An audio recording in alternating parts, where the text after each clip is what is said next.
আসসালামু আলাইকুম। আমরা কি এখানে কান্নার জন্য এসেছি? আমরা এখানে কিসের জন্য এসেছি? আমার ভাইয়ের রক্তের বদলা নেওয়ার জন্য আজকে আমরা এই জানাজায় দাঁড়িয়েছি।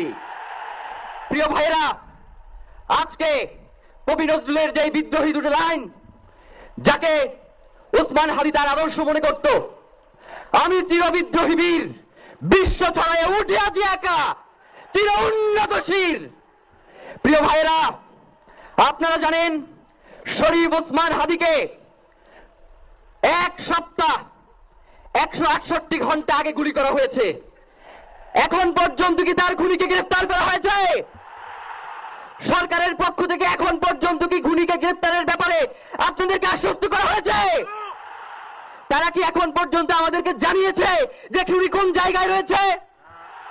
আমরা স্পষ্ট মনে করছি যে এখানে খুনি একজন নয়, এখানে পুরো একটা খুনি চক্র কাজ করেছে।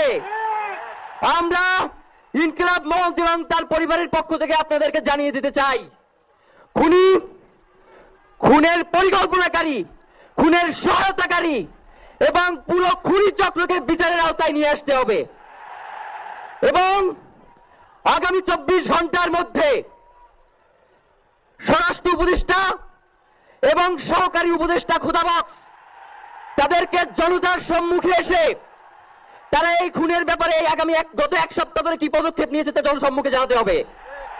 যদি তারা জানাতে না পারে তাহলে তাদেরকে পদত্যাগের জন্য প্রস্তুত থাকতে হবে। আমরা ইনকিলাব মঞ্চ কোনোভাবেই শরীফ ওসমান হাদির রক্তকে বৃথা যেতে দেব না। আমরা ঘোষণা করতে চাই, শরীফ ওসমান হাদির রক্তের মধ্য দিয়ে বাংলাদেশ ইনসাফ কায়েম হবে। আপনাদেরকে তিনি বারংবার বলেছেন, বাংলাদেশের স্বাধীনতা, সার্বভৌমত্ব রক্ষা এবং ইনসাফের লড়াইয়ের জন্য আমাদেরকে যদি জীবন দিয়ে যেতে হয় আমরা জীবন দিয়ে দেব, তবু ইনসাফের লড়াই ছাড়বো না। সুতরাং প্রিয় বন্ধুগণ, আমাদেরকে ইনসাফের লড়াই লড়তেই হবে। আপনারা রাজি আছেন কিনা? এবং সেই সাথে আমরা আরো বলতে চাই, সিভিল মিলিটারি ইন্টেলিজেন্সের মধ্যে ঘাপটি মেরে বসে থাকা আওয়ামী দোসরদেরকে চিহ্নিত করে গ্রেফতার করতে হবে। প্রিয় সংগ্রামী বন্ধুগণ, শরীফ ওসমান হাদির পরিবারকে জানানো হয়, রাষ্ট্রের পক্ষ থেকে আপনাদেরকে যদি কোনো সুবিধা দরকার হয় আপনারা আমাদেরকে বলবেন।